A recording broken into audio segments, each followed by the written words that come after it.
ঠিক আছে designation appointment ডেটটো যিটো দিয়া আছে ইয়াতে আপোনাৰ সেইটো লৈ ল'ব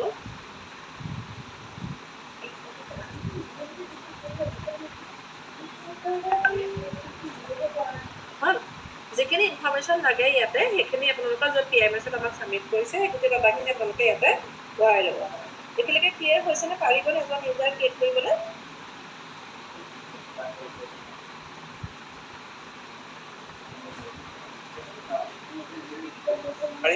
পাৰিব ন এইটো বহুত ইজি হয় কাৰণ আপোনালোকে PIMS-খন ছাবমিট কৰোঁতে গম পাইছে এইখিনি ডাটা অলৰেডি আপোনালোকৰ ওচৰত আছে জাষ্ট আপোনালোকে এণ্ট্ৰি কৰিব লাগে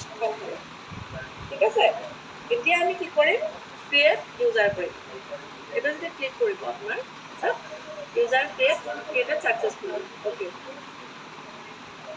আমি কি কৰিলোঁ এজন ইউজাৰ এতিয়া আমি কি কৰিলোঁ ক্ৰিয়েট কৰিলোঁ ঠিক আছে পাৰিব ক্ৰিয়েট কৰিব ইউজাৰ এজন এতিয়া আপোনালোকে চিম্পল হয় পাৰিবনে হয় পাৰিব ঠিক আছে হয় হয় বহুত ইজি হয় আপোনালোকে PIMS-ৰ যিখিনি আছে সেইখিনি আপোনালোকে এজন ভৰাই গ'লেই হ'ল নেক্সট আহিলে আপোনালোকে 4 নম্বৰ পোষ্ট এছাইনমেণ্টটো ক'ত হ'ব পোষ্ট এডমিনত হ'ব পোষ্ট এডমিনত যাব দেন পোষ্ট একালেন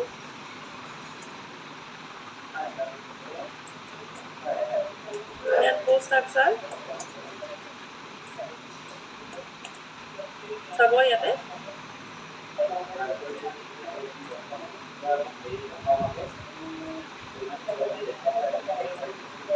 পোষ্ট এডমিন তাতে যাব পোষ্ট একালেন দেন পোষ্ট আপচাৰ ইয়াতে গৈ আপোনালোকে যিটো পোষ্ট বনাই থোৱা আছিলে ডেপুটি CEO সেই পোষ্টটো আপোনালোকে চাৰ্চ কৰি ল'ব ঠিক আছে এটা কথা মনত ৰাখিব যেতিয়া পোষ্টটো আপোনালোকে বনায় ইয়াত ৰিফ্ৰেক্ট হওঁতে কমেও 15 মিনিটছ মান সময় লাগে ঠিক আছে সেইকাৰণে পোষ্টখিনি আগত বনাই থৈ দিব নেক্সট ডে আপোনালোকে তেতিয়া দেখা পাব নহ'লে 15 মিনিটছ 20 মিনিটছ আমাক ইয়াতে ৰিফ্লেক্ট হওঁতে দেখায় এতিয়া হয়তো ডেপুটি CEO পোষ্ট আমি দেখা নাপাবও পাৰোঁ এটা চাই লওঁ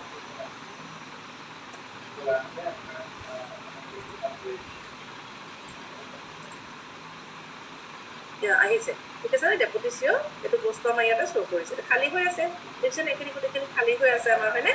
এতিয়া আমি কি কৰিম সেই ডেপুটি CEO যেন আমি ভৰাইছিলোঁ তেখেতক আমি ইয়াতে এছাইন কৰিম ঠিক আছে কি কৰিব একশ্যনত যাব প্ৰথমতে পোষ্টটো আপোনালোকে চাৰ্চ কৰি ল'ব কৰি পেলাই একশ্যনত যাব দেন এছাইন এমপ্লয়ী দেখিছেনে এছাইন এমপ্লয়ী হ'ল জাষ্ট চাৰ্চ কৰি দিব একো কৰিব নালাগে ইয়াতে চাৰ্চ কৰি দিব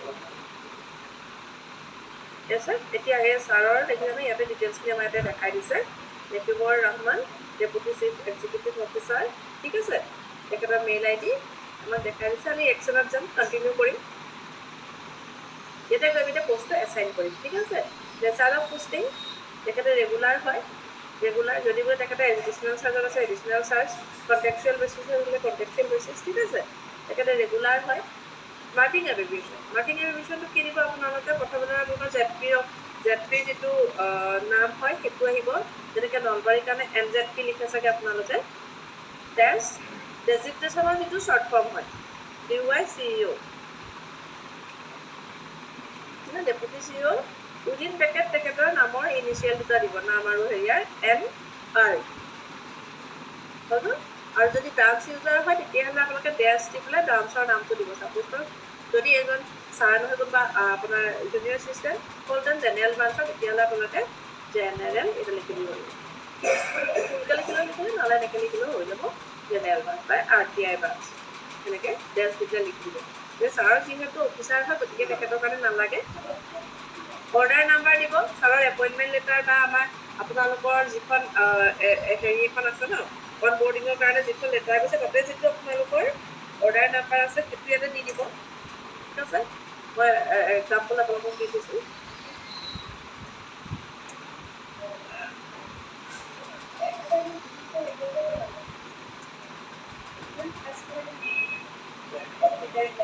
এনেকৈ দিলে দি পেলাই ইজ প্ৰাইমেৰীটো আপোনালোকে টিক কৰি দিব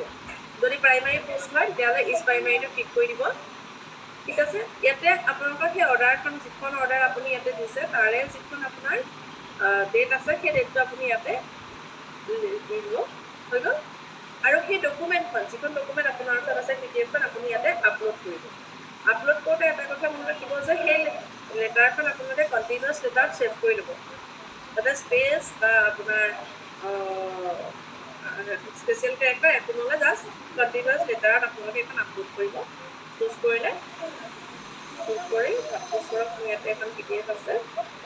চাপ'জ এখন মই দিছোঁ কৰিলোঁ কৰি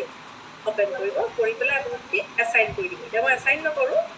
ঠিক আছে যেতিয়া এছাইন কৰি দিব তেতিয়াহ'লে সেই পোষ্টত আপোনাৰ সেই ইউজাৰজন এছাইন হৈ যাব বুজি পাইছেনে मैम इस प्राइमरी और इस OU এটা মানে ডিফারেন্স ইজ প্ৰাইমাৰী হৈছে আপোনাৰ ধৰক যদি যিটো পোষ্টৰ কাৰণে আপুনি এছাইন কৰি আছে সেইটো যদি প্ৰাইমাৰী পোষ্ট হয় তেতিয়াহ'লে আপুনি ইজ প্ৰাইমাৰীটো টিক কৰি দিব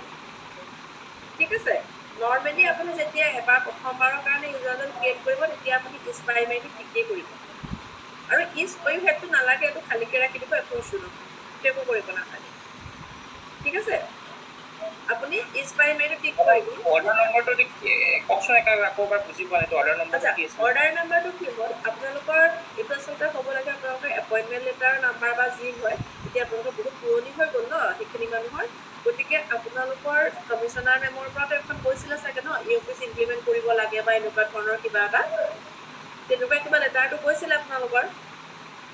কৈছিলেনে বাৰু কৈছে তো আপোনালোকে সেইখনকে বেছ হিচাপে লৈ পেলাই আপুনি তাতে এটা অৰ্ডাৰ নাম্বাৰ আছে ন লেটাৰৰ ওপৰত যে আপোনালোকৰ এটা লেটাৰ নাম্বাৰ নাথাকে জানো আছেনে লেটাৰখন হয় সেইটো দি দিব সেই তাৰ ডেটটো দি দিব লেটাৰখনৰ ডেটটো দি দিব আৰু সেই লেটাৰখন আপোনালোকে ইয়াতে আপলোড কৰি দিব So basically ma'am এইটো বস্তু সেম হ'ব আমাৰ গোটেই এমপ্লয়িখিনিৰ এক্সাক্টলি মানে এতিয়া আপোনালোকে গোটেই লগত কৰি আছে ন গতিকে আপোনালোকে সেই একেখন কপিকে আপোনালোকে আপলোড কৰি দিব তাৰপাছত হ'ল আপোনালোকৰ হৈ গ'ল গোটেইখিনি তাৰপিছত কোনোবাই নতুনকৈ জইন কৰিছে আপোনালোকৰ তাতে যিখন এপইণ্টমেণ্ট লেটাৰ বা জইনিং লেটাৰ থাকিব সেই মানুহজন পাৰ্টিকুলাৰ মানুহজন যেতিয়া আপোনালোকে ইয়াতে এণ্ট্ৰি কৰিব তেতিয়া আপোনালোকে সেইখিনি সেই লেটাৰখন আপুনি আপলোড কৰিব তাৰ ডিটেইলছখিনি ধৰক অৰ্ডাৰ নাম্বাৰ হওক লেটাৰ ডেট হওক তাতে সেইখিনি তেতিয়া আপলোড কৰিব ওকে মানে নতুনকে জইন কৰাখিনি জইনিং লেটাৰখন এক্সেক্টলি এতিয়া ধৰ আপোনালোকে পুৰণি হৈ গ'ল ন আপোনালোকে নাথাকিব পাৰে গতিকে কাম চলিবৰ কাৰণে সেই কমিশ্যনাৰ মেমৰ পৰা যিখন লেটাৰ গৈছিলে সেইখনৰে ডিটেইলছখিনি অৰ্ডাৰ ডেট অৰ্ডাৰ নাম্বাৰ আৰু সেই ডকুমেণ্টখনকে আপোনালোকে আপলোড কৰি থৈ দিব ফৰ অল ওকে বুজি পাইছোঁ এতিয়া বিচাৰি ফুৰোঁতে আপোনালোকৰ টাইম লাগিব ন চবৰে এপইণ্টমেণ্ট লেটাৰ বা জইনিং লেটাৰ বিচাৰি থাকোঁতে তো সেইটো কৰিব আপোনালোকে তাৰ পাছত এবাৰ গোটেইখিনি স্মুথলি হৈ যোৱাৰ পিছত নতুনকৈ কিবা জইন কৰিছে বা ট্ৰান্সফাৰ হৈ আহিছে তেতিয়া আপোনালোকে প্ৰপাৰ ডকুমেণ্টখিনি লৈ ল'ব ঠিক আছে মেম ঠিক আছে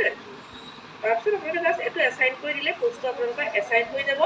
এছাইন হোৱাৰ পিছতে আপোনালোকৰ কামটো খতম আমাক ৰোল এছাইনমেণ্টৰ কাৰণে আমি লিংক দি দিম তাতে আপোনালোকে ৰোল এছাইনমেণ্টৰ কাৰণে আমাক দি দিব ঠিক আছে হয় মেম বুজি পাইছোঁ বুজি পাইছে কিবা সুধিব লগা আছে গোটেইটো মেম এই অৰ্ডাৰ যিখন অৰ্ডাৰ নামটো আছে সেইখন মানে CPRD পৰা লেটাৰখন দিব লাগিব ন হয় হয় CPRD পৰা যে মানে এতিয়া ফৰ টাইমিং মই সেইটোৱে কৈছোঁ কাৰণ আপোনালোকৰ চবৰেতো এতিয়া হিচাপতে আপোনালোকৰ জইনিং লেটাৰ বা এপইণ্টমেণ্ট লেটাৰ দিব লাগে এতিয়াতো গোটেইখিনিৰে আপোনালোকে বিচাৰি থকাটো সম্ভৱ নহ'ব কাৰণ আপোনালোকক জল্দি কৰিব লাগে ন সেই কমিশ্যনাৰ মেমৰ পৰা যিখন লেটাৰ গৈছিলে অফিচ ইমপ্লিমেণ্ট কৰিব লাগে বুলি তো সেই লেটাৰখনৰ অৰ্ডাৰ নাম্বাৰটো আপোনালোকে ইয়াত দিব সেই যিখন ডেটটো আছে মেমে চাইন কৰা ডেটটো ইয়াত দি দিব আৰু সেই ডকুমেণ্টখনকে PDF বনাই কণ্টিনিউৱাছ লেটাৰত আপোনালোকে ছেভ কৰি ল'ব ছেভ কৰি পেলাই ইয়াতে আপোনালোকে আপলোড কৰি দিব মেম আৰু এটা কথা আছিলে এই OU আৰু এটা তোমাৰ চেফ এক্সাম্পল জুনিয়ৰ এছিষ্টেণ্ট এজনৰ কাৰণে বনাব লাগে তেতিয়া প্ৰচেছটো ছেম হ'ব তাত খালি অফিচৰ জেগাত ছেকশ্যন দিব লাগিব নেকি ছেকশ্যন দিব লাগিব হয় তেখেতে যোনটো ব্ৰাঞ্চৰ হয় ছাপ'জ কওক তেখেতে যেনিবা জেনেৰেল ব্ৰাঞ্চ বা RTI ব্ৰাঞ্চৰ তো আপুনি OU নামটো RTI দিব ইউনিট কোডটো RTI ব্ৰাঞ্চ দিব দি পেলাই এণ্টাইটি টাইপটো আপুনি তেতিয়া কি দিব ছেকশ্যন দিব অ'কে বুজি পালে বাকী প্ৰচেছটো বাইদেউ এটা কথা সুধো হয় বাইদেউ কয় এখন আমি PIMS লেটাৰ মানে পলিচি এক্সেল বনাইছোঁ তাতে ডেট অফ জইনিংবিলাক একদম প্ৰথম ইনিচিয়েলি যেতিয়া জইন কৰিছিলে সেই ডেটটো দিছোঁ সেই ডেটত অৰ্ডাৰ কপি নাই সেইটোৱে কৈছোঁ সেই ডেটত আপোনাৰ অৰ্ডাৰ কপি নাই গতিকে আপোনালোকে কি কৰিব শুনা পাইছেনে হয় বাইদেউ শুনি আছোঁ হয় সেইকাৰণে মই ক'লোঁ যে কমিশ্যনাৰ মেমৰ যিখন লেটাৰ গৈছে